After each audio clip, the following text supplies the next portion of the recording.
What's up guys? Today I'm going to be showing you exactly how I made this extremely solid and sturdy twin-size bed frame. If you're looking to make a different size, this video will still help. You'll just need to figure out the size of your mattress and then adjust the frame accordingly. This build was actually my first client project, so I went through many different designs in SketchUp before we settled on one that was stylish but also didn't cost an arm and a leg in materials. Originally, I was planning on doing a platform bed, but the client had a 12-inch thick mattress, so we thought built-in end tables would be way too low. So in the second iteration, we were looking into lifting them up, and maybe do some sort of built-in bookshelf. But we were looking into getting a second sheet of plywood, which was essentially double the material cost. So after a bit of discussion, we decided to go with something a little more traditional. With the style decided, I could then figure out how to support the mattress. I decided to go with a few 2x4s acting as stringers going lengthwise, and then have slats lying across them, spaced 4 inches apart. This is basically what it would look like once it was done. I felt the headboard was slightly too small, so we added an extra 5 inches to it. Then we decided on the type of headboard, type of wood, and color. We went with Fairthane's weathered wood accelerator for everything, and then a nice maple live edge headboard, leaving the bark on. I broke this build up into 2 parts. The first part of the build was the bed frame plus the legs. The frame is made up of 3 2x6s, and for the leg slats and stringers I used 6 2x4s. Since I'm using 2 2x4s glued together for legs and a head post, I figured I'd go with miter corners at the foot of the bed for aesthetic purposes. Then I do a butt joint at the head of the bed. Doing it this way ensures all the weight from the bed frame is supported by the legs and not by screws or some sort of glue holding it all together. All the weight is directly on top of the wood. In my opinion, this will make it way more sturdy. With the plans finalized, the build began. I first cut up the 2x6s that would make the bed frame. Cutting them slightly longer allowed me to put a 45-degree miter in later. Then I cut the legs for the bed. I'd be cutting these to their final 9-inch length later, so right now I just cut them at roughly 9¼ inches. I cut a total of 8. 2 for each leg at the front, 2 for the middle leg, and 1 on each side at the head of the bed. Next I cut the stringers that would support the slats, then finally cutting the remainder of the 2x4s into 20-inch lengths. My plan is to rip these down to 3/4 of an inch, giving me 4 1.5 by 3/4 by 20-inch long stringers per section of 2x4. I figured I'd need about 26 in total for this bed. With every piece of lumber cut to rough length, I brought out the table saw. I always cut them to rough length first, as this makes it much easier to run them through the table saw. So first I ripped the 2x6s down to their final width of 5 inches.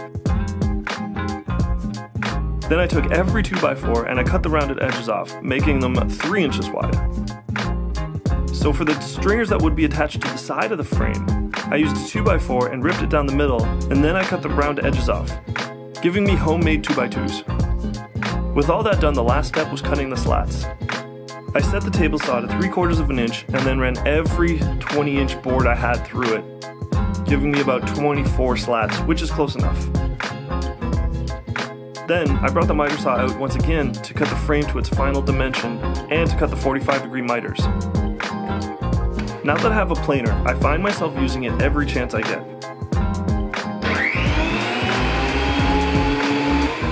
In some cases it's great, it saves so much time, but in some cases I find it more or less unnecessary. For this project, I ran every board through it, giving it a nice smooth surface. But this can totally be done with a sander and some 80 grit sandpaper. In fact, that's exactly what I used to do before I got a planer. In this case, it only really saved me some sanding time. Regardless, it's nice to have, but don't feel like you need one to build a bed or most projects for that matter. Since glue takes time to cure, I try and do my glue ups as early as I can in the project. That way, by the time I'm ready to use those glued up pieces, they should be cured to a working strength. So I glued up the legs real quick. Then I got back to the final cut, which was a big, time-consuming one. I figured the best way to cut all the dados and the slats was to clamp them all together and set the blade of my circular saw to 3/4 of an inch, then use a speed square to make sure I had the blade perfectly perpendicular with every pass. So I clamped all 3 boards together and then made marks every 6 inches with a tape measure. After, I came back with a speed square and marked a straight line across every board. Then I used one of the slats to mark the width the dado needed to be. I freehand cut the first one and checked the fit after with a slat. but after trying the speed square, I realized having a guide made things so much easier. Now this 5.5-inch Ryobi battery powered saw is nice, but after a few cuts I decided it was time to bring out the big guns. This plug-in circular saw is just way more powerful. This was by far the best method. I could hold the square with one foot in the lunge position and then use both hands to make the cut. This not only gave me the fastest results, but a really good lower body workout. The cuts were great, but I was getting some tear out, and even though no one would ever see this part of the bed, I didn't want splinters going into the mattress, so I used a 1/4-inch roundover bit on my palm router to give a nice clean uniform look to all the cuts. I was switching back and forth between the router and the circular saw at first, but that was extremely time consuming. So I ended up finishing the cuts with the circular saw and then went back and hit them all with the router after. After a quick 120 grit sand of the parts that make up the frame, it was time for stain. As I said before, this bed's getting Verithane's Weathered Wood Accelerator. This really makes the wood grain pop. With one coat, it's a nice light shade of gray. I actually have a video I made recently with the different shades of gray that can be achieved with this stain and Minwax polyacrylic, depending on how many coats you apply of each. After it was stained, I applied 2 coats to the frame of, you guessed it, Minwax polyacrylic. I lightly sanded with 320 grit paper between the coats, knocking back any fibers that the first coat would have made stand up. Before attaching the legs, I wanted to make sure everything fit together well, and it did.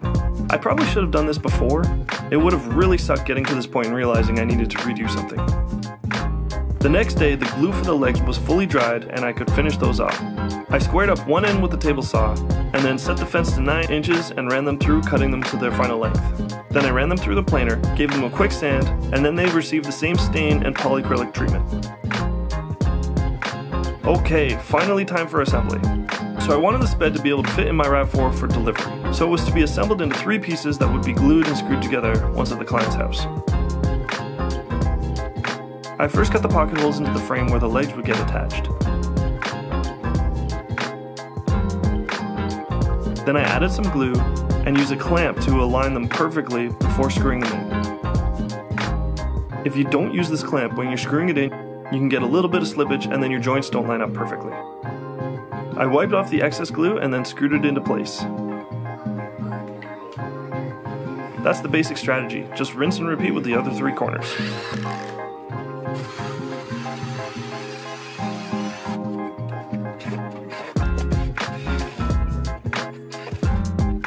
Once the legs were on, it was time to attach the stringers to the frame. I laid down a bead of glue and positioned the stringer. I put a screw in between each dado that I had cut earlier for the slats. I started at one end, working my way to the other. The stringer had a slight curve in it due to the lack of material where the cuts were made, but it was really easy to straighten out as I went along. Starting at the end, I made sure the bottom of the stringer was flush with the bottom piece of the bed frame. I screwed it in, then I wiped off the excess glue, then I went to the next screw position and did the same thing until it was done. Then repeated it and did the other side. I drilled some pocket holes into the end of the bed frame and tested it for fitment, making sure everything was square. Once I was happy with it, I could attach the middle stringer. I drilled 3 pocket holes in each end and then attached it to the frame. Then I took the middle leg, centered it up, and put 5 2-inch wood screws in. I figured this wouldn't really need any glue as it wasn't going anywhere. It's simply there to support all the weight from directly above.